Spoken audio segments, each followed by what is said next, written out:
you, Pastor Henry.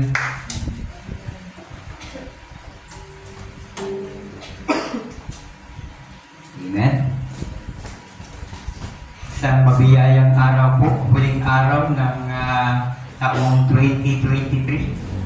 Amen. Sa biyaya ng ating Panginoon, di ba, sabi ng ating nakanta, sa biyaya mo, no, nagpapatuloy ako. Amen. So kaya sa biyaya ng ating Panginoon, tayo po ay nagpapatuloy. Sa lahat po ng bagay, alam natin na ang kamay ng Diyos ay palagi anbong nasa kanyang mga pinilit. Amen. I will never leave you nor forsake you. So ito po yung isang napakagandang bagay na pangako ng ating Panginoon in reality, no? Na ating pong may experience at sa mga bagay po na may kaugnayan sa kung ano ang kanyang atas. Actually, napakaganda ng end of 2023 dahil Sunday. Amen? Kasi mga previous na mga New Year ay ordinary day. Right? Napakaganda na sa huling-huling araw ng taon ay nagtitipon tayo, no? Nandito tayo sa bahay-sambahan ng ating Panginoon. Kaya, sabi ko kay Sister, sige, meron tayong gawain ngayon. Amen? Okay, so kasi actually napaka-importante na tayo kung lahat ng mga mananampalataya ay kinakailangan nasa presensya ng Panginoon bago hiwalay ang taon. Okay, gusto ko muna magbasa ng apat na talata po ito according to the book of John chapter 1 verse 14 then 16 up to 18. So sabi kong ganito mga kapatid kay Kristo sa mensahe. Amen. Okay, i-play na lang po natin. Lord. So sabi kong ganito, and the Word was made flesh and dwelt among us, and we beheld His glory, the glory of His only begotten of the Father, full of grace and truth. And of His fullness have all we received, and grace for grace. For the law was given by Moses, but grace and truth came by Jesus Christ.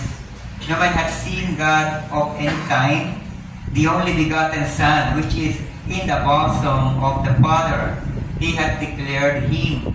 At nagkatawang tao ang Berbo at tumahan sa gitna natin. At nakita namin ang kanyang kaluwalhatiang gaya ng sabuktong na Ama, na puspos ng biyaya at katotohanan, sapagkat sa kanyang kapuspusan ay nagsitanggap tayong lahat at biyaya sa biyaya. Sapagkat ibinigay sa pamamagitan ni Moises ang kautusan, at ang biyaya at ang katotohanan ay nagsidating sa pamamagitan ni Jesus Kristo. Walang taong nakakita kailanman sa Diyos ang buktong na anak na nasa sinapupunan ng Ama, siya ang nagpakilala sa Kanya. May the Lord add more blessing upon His word. Sige po tayo kung muli ay panandali ang manalangin. Patuloy po nating ibigay ang karangalan at kapurihan sa ating Panginoon sa lahat ng mga pangungusap na Kanya pong ibibigay sa atin sa hapong pong ito. Opo aming Diyos, sa makapangyarihang mong pangalan, Lord Jesus Christ, minsan pa kami Panginoon ay sama-samang nagagalak sapagkat sa oras na ito, Panginoon, ay muli mo pong pinagpala kami ng pagkakaisa para po Panginoon sa kapuluan ng mga pananampalataya namin sa pamamagitan ng mga kapahayag amin pong maridinig sa oras po na ito. Patuloy po kami, Panginoon, kung pahiramin ng pagkakaalam, pagkakaunawa sa katotohanan, Panginoon, sapagkat ang pagkakakilala ay tanging nasa iyo rin po, Panginoon, na dideklara, O Diyos. Kung kaya, Panginoon, ang iyong alipin ay nagpapakumbaba sa iyo, Panginoon. Alang-alang po sa mga kapatid na ngayon po ay naririto, nakikiisa sa aming pagsamba. Ipahintulot mo, Panginoon, na sa bawat talata, sa bawat kapahayagan o laman ng talata, Panginoon, ay masilayan po namin ang iyong kaluwalhatian at higit pa po namin makilala ang iyong pagiging Diyos na natural sa iyong anyong eternal. Pagpalain, Panginoon, ang dakong ito, ang mga kapatid na naririto ngayon, Panginoon, ang Tihano, Kabang family, and the rest ng mga kapatid na naririto ngayon, Panginoon, na may attachment sa bawat family na ako nabanggit, Panginoon. Ama, patuloy kang gumawa sa aming mga buhay, sapagkat ito po ang aming patuloy na inaasahan at pinapaniwalaan. Yamang kayo po ang nalagay sa amin, pananampalataya ng mga bagay na ito. Muli ito po ang aming dalangin sa makapangyarihan ng pangalan ng Lord Jesus Christ. Amen and amen. Okay, God bless you po. Tayo po'y makakaupunan o kayo pala makakaupunan. Okay, so purihin po ang ating Panginoon. So, update ko po kayo. Sana napuntahan pong youth camp. Napakaganda po sa mga elder po natin nandito. Napakaganda po mga kapatid na actually ano po yun hindi po yung youth camp, parang ngayon po ay camp meeting. Including po doon ang mga elders, parents, o yung mga leaders sa church, o mga, sabi nga, yung mga leader o mga elders ng matatanda, mga parents, po. So kasama po yun doon. Sayang hindi kayo nakatama, kasi maganda pong experience, pero sa kabataan yan, sa March, yung this coming March, kasi international youth camp na po yun. Yun po ay, sabi nga, pinapapalooban ng mga kabataan sa iba't ibang bansa. Kaya po international youth camp. And praying na yung mga delegates po nating mga kabataan dito ay makipag-participate po. Amen? And ito po yung magiging isang pamamaraan para mas, sabi nga, ma-enlighten o mas ma-clarify sa inyo ang totoong pagiging mananampalataya, kabataang mananampalataya ng mensahe sa muling panahon. Okay, anyway, tayo na po ay dadako sa ating pong pagpahayagan ng ating Panginoon. Sige po, i-ready na po natin. Dadayaan na lang po natin para po mas makita pa po natin o mas bigyan pa po natin ang diin ang ating pong main reading. Sabi po dito sa ating last Sunday gathering or yung tatawag na topic, sabi po dito sa John chapter 1 verse 10 to 13, He was the Word, and the world was made by Him, and the world knew Him not. So very clear po ito, siya po ay nasa mundo, at sabi nga siya po ang gumawa ng mundo, made by Him. Sa pamamagitan niya ay nalikha ang mundo, subalit nung siya ay narito, hindi siya nakilala ng mundo, and the world knew Him not. He came unto His own, hindi lamang ang mundo na ginawa niya, kundi yung kanyang para sa kanya, hindi rin siya nakilala. Di ba? Okay, and His own received Him not, hindi siya tinanggap. No, nakita siya, pero hindi siya tinanggap. Di ba? Nagpa-identify siya, ipinakilala niya through miracles, no? Through, sabi nga, sa pamamagitan po ng kapahayagan, no? Ng salita ng Panginoon, subalit hindi siya tinanggap. Malinaw naman po siya na nagpahayag po siya ng kanyang gospel, no? Gospel of the Lord Jesus Christ, subalit hindi po siya tinanggap. In verse 12, but as many as received Him, ito na po. So, nakalagay na po tayo dito. As many, ibig sabihin, kung sino man, sila, no, na mga nakalagay o nakatalaga, na tumanggap dito sa Kanya, amen? To them gave He the power, binigyan niya na po ng kapangyarihan na maging mga anak ng Diyos. Amen? So dito na po tayo. Dito na po tayo naka-attach, no, sa tinatawag na become sons and daughters. Even to them that believe on His name.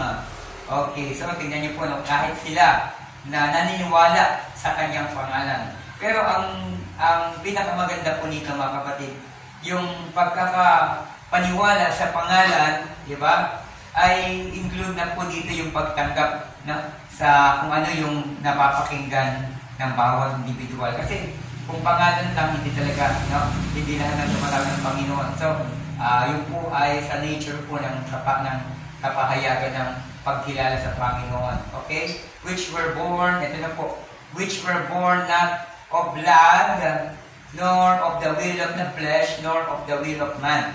So, ang mga, sa verse 12 at saka verse 13, yung mga nakatakdang tumanggap at sila mga nakatakdang maniwala sa kanyang pangalan ay kanyang nilapatan ng pagiging anak ng Diyos, hindi dahil sa dugo, literal na dugo, amen, kundi hindi dahil sa lamang pisikal, hindi dahil sa kalooban ng tao, kundi sa kapanganakan mula sa Diyos.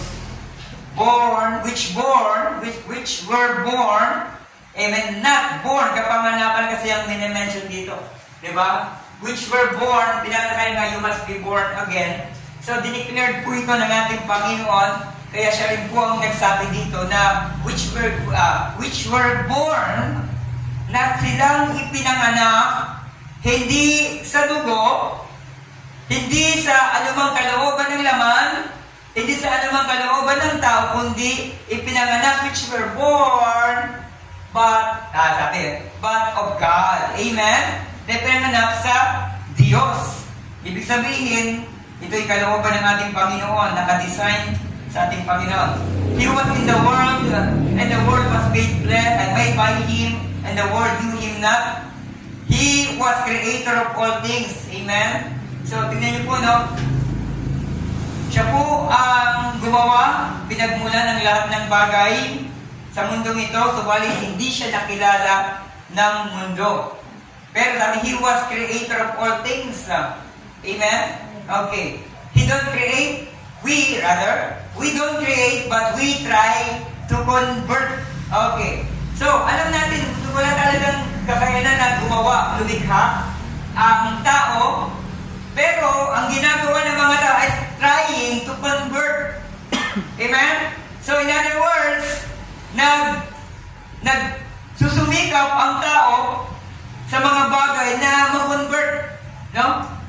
Sa patungkol sa Panginoon. And those who were trying to convert, it said with yung ibig sabihin yung sila na may interest sa sarili nilang pasya at gusto, is the ones who forsakes and walks away. Kasi pag na-frustrate sila, hindi nila naranasan yung expectation nila, they walk away. Amen? Marami kasing taong ganyan. No? They are trying to convert, ibig sabihin, in their own ability, di ba? Parang, sino ba yung sa Andaya, kahapon, no? Na pumunta, no? Talagang sabi niya, susumikap naman ako na maglingkod sa Panginoon. Pero hindi niya magagawa. Kasi ibig sabihin, maraming mga hadlang, maraming balakid. Kaya nga kapatid sa Panginoon, ito po yung isa sa hindi kayang mapagtagumpayan ng nasa mundo. Andiyan ba? Amen. Kasi ang kanilang expectation ay nakabase sa kanilang effort. Yun po yung problema. Yung expectation nila based sa kanilang effort, sa kanilang kakayanan, sa kanilang karunungan, sa kanilang gawa.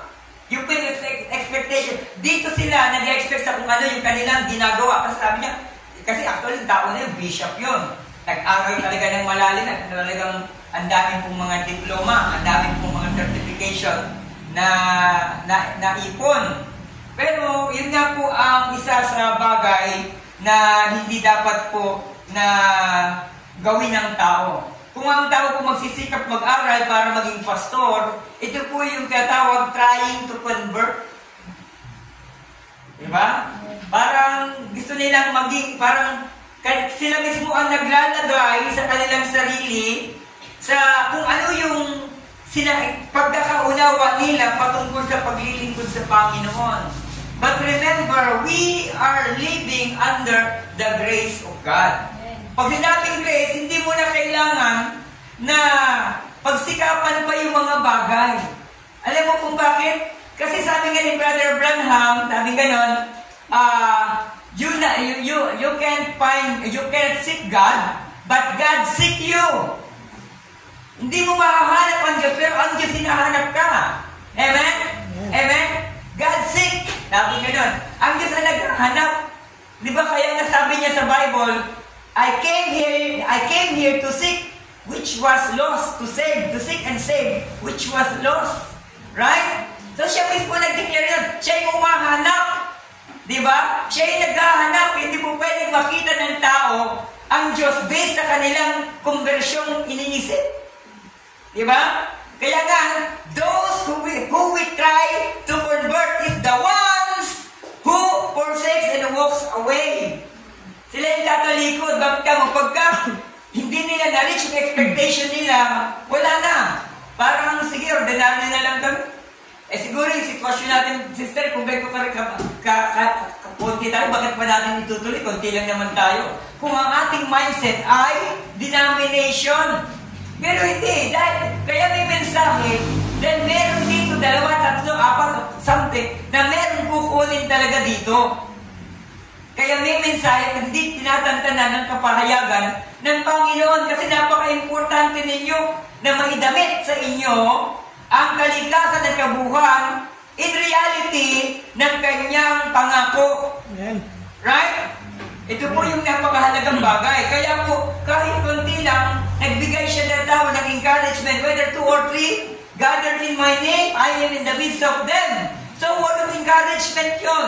Na pag nangihina ka dahil sa ating pong tinatawag na quantity natin, sandali, may pangakong Panginoon. Well, whether 2 or 3 gathered in my name, I am in the midst. Ano ang magiging kabuluhan ng marami kung wala na kalagitnaan si Kristo?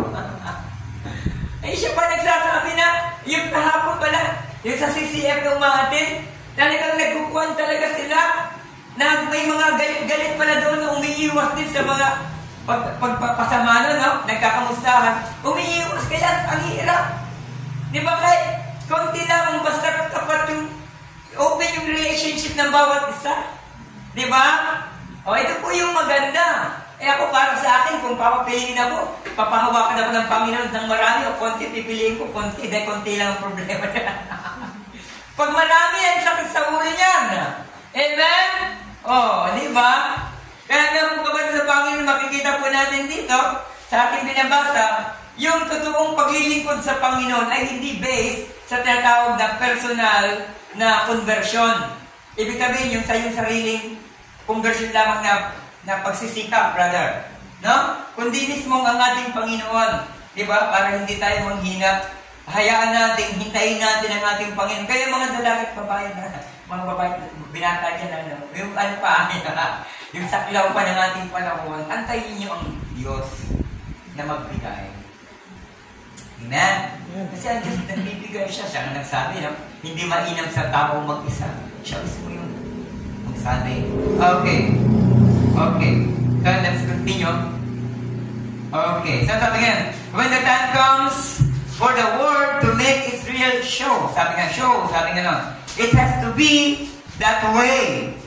Now, just remember, in then that God stepped in on the scene. So, dito po siya magpapakita. Sabi nga, no? When the time comes, no? Pag dumating ang panahon for the word to make its real show, na ang salita ay talagang makatotohanan magpapakita. Sabi ganon, po, no? It has to be that way. Ganon daw mangyayari. Now, just remember, is that God stepped in on the scene. Doon siya hahakbang, gagawa at gaganap. Pero, ito ang mangyayari, ito yung resulta. Alam niyo na yung resulta. Kasi ang ating Panginoon yung kanyang ministry, siya na po yun, pero nakatanggap siya ng mga pagtutuligsa. Nakatanggap siya ng mga panguyam o mga yung tatawag na pagmamak, yung kaganinan natin. Parang tatanggap siya ng mga tatawag na, sabi ko ganito about sa mockery. Yung tatawag pang-insulto. Diba? Tatanggap siya ng mga pang-insulto. Okay? Sabi ka nun, but what happened? Ano daw pong nangyari? Nung dumating, nung nag-action ng Panginoon sa kanyang salita, in reality, nang gumanap ang kanyang salita, ano daw po nangyari? But what happened? He got more mockery than any. Dumami ang kanyang mga taga-tuligsa. bali ang mga tao na sa kanya po ay kumakalaban, no? All the rest of them put together, marked by nature and marked by creation, marked by everything, because it was in a perverted condition. Ito ang problema sa marami. Nagagawa nilang sabihin na ang aral na ito ay false sapagkat they are in, sabi nga no? They are in perverted condition. Yeah? Di ba? Pag sinabing perverted condition, wala po sa ayos. Wala sa tama. No? Na kondisyon sa pananampalataya. Kasi ito po'y patungkol po sa pananampalataya. Amen? Ang usapang ito ay patungkol po sa pananampalataya. Kaya nga, because it was in the perverted condition. Malayong-malayo talaga sa tinatawag na hinihingi ng salita. That's the reason men's heart mock the true servants of God because it's perverted. Kaya maraming mga tao hinahamak, tinutuya lamang yung mga totoong anak ng Diyos, ang mga lingkod ng Panginoon because sa kanilang perverted condition.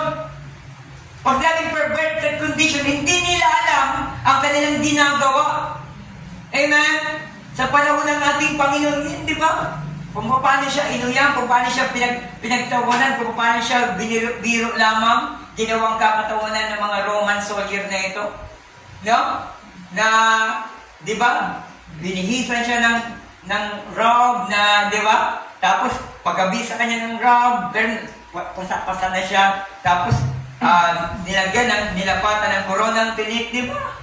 Tapos, hail the king! Pero pangbangat ang ginagawa. Right? Tapos, hindi lamang yung pagkatapos nila pagtawanan, pinukpok pa yung ulo. Yung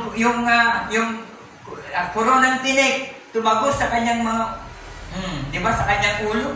Sugat-sugat siya dito, pero pinagtatawanan siya habang nasasaktan. Why? Because they are in perverted condition. Pero tingnan niyo po ang ating Panginoon, ano?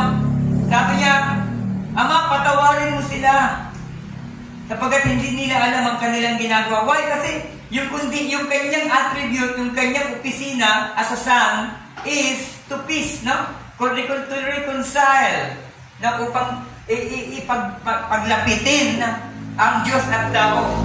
Kaya kahit sa point ng kanyang kamatayan ay nagagawa niya, no?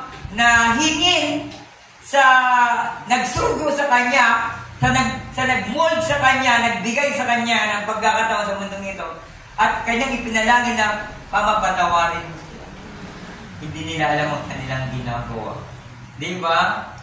Kasi alam niyo kung bakit? Kasi alam ng God na sa perverted condition yung mga tao na yun.